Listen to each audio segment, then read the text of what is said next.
البارون إمبان اسمه الحقيقي إدوار جوزيف لويس.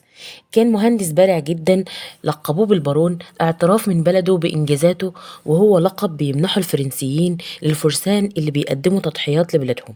وحصل على اللقب لأنه كان صاحب مشروعات كبيرة في بلده. البارون كان دائم الزيارات لمصر.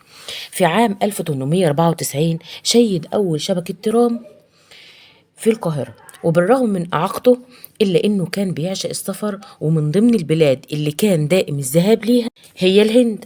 وكان مرض البارون بمرض خطير جدا، ولكن أنقذوا الهنود وعالجوه. وبعد كده راح مصر عام 1869، وفي نفس السنة دي كان في افتتاح لقناة السويس، وده كان قبل إنشاء خط الترام.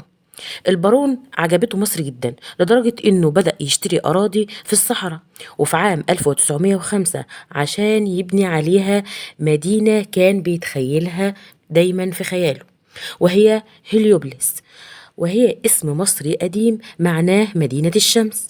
وكانت هليوبلس هي مصر الجديدة الآن، مدينة كاملة متكاملة منفردة بنفسها، ما ينقصهاش أي حاجة خالص من مباني وخدمات وكل شيء، لدرجة إنه عمل خط ترام يوصل من مصر القديمة ليها عشان يسهل على الناس يروحوا لها زي ما هم عايزين.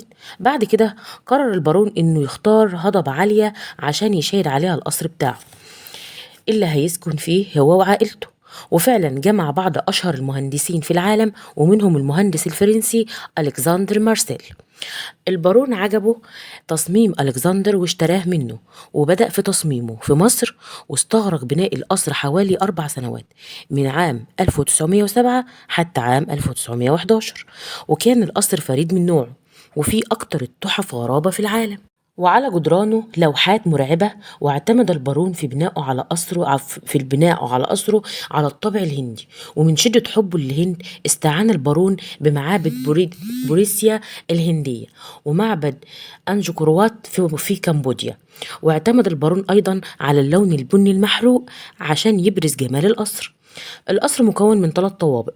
الطابق الأرضي اللي احنا بنسميه حاليا البدروم كان عبارة عن مطبخ وجراج للسيارات، والدور الأول كان عبارة عن صالة و3 غرف فيها سلم بيطلع للدور اللي بعد كده، سلم رخامي مميز مزين بتماثيل هندية، وكان بيطلع لغرف النوم ومنتفعاتها وشبابيكها الواسعة جدا، اللي كان الفيو بتاعها مصر الجديدة، من جناين وورد من جميع الأنواع والأشكال اللي محدش شاف زيها في الوقت ده.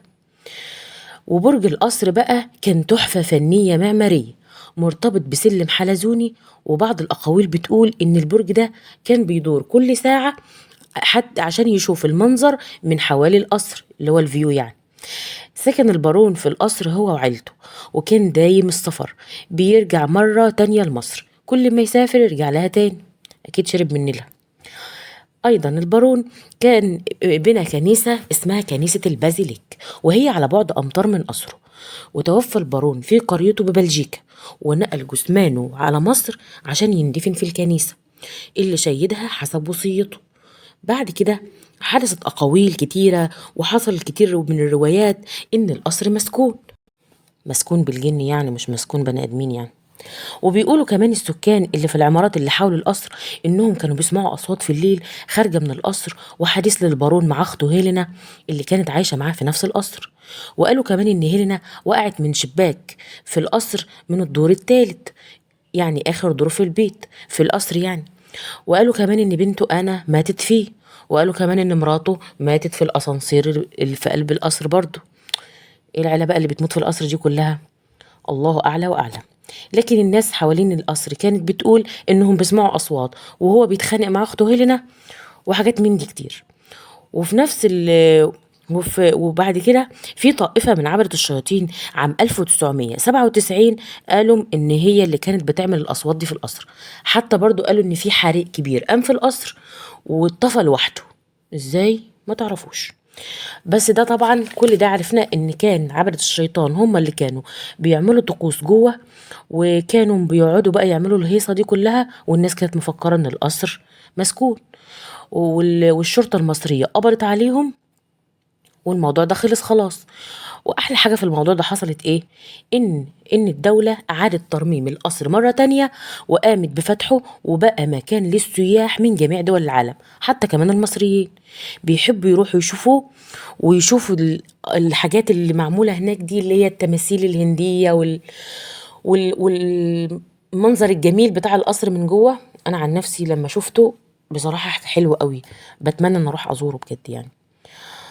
عشان كده بقى، بغض النظر عن الإشاعات اللي اتقالت عن القصر أو عن الغرفة الوردية اللي هي قالوا عليها الغرفة ذات المرايا، أو كمان عن الممر السري اللي بيتكلموا عنه، اللي بيربط ما بين القصر وبين الكنيسة، كنيسة البازيليك، أو حتى إن القصر مسكون، ففتح القصر مرة تانية وجعله مكان سياحي، ده في حد ذاته إنجاز عظيم، وإحياء لذكرى البارون إمبان اللي شيد أجمل مدينة، وهي مصر الجديدة أو هليوبلس زمان.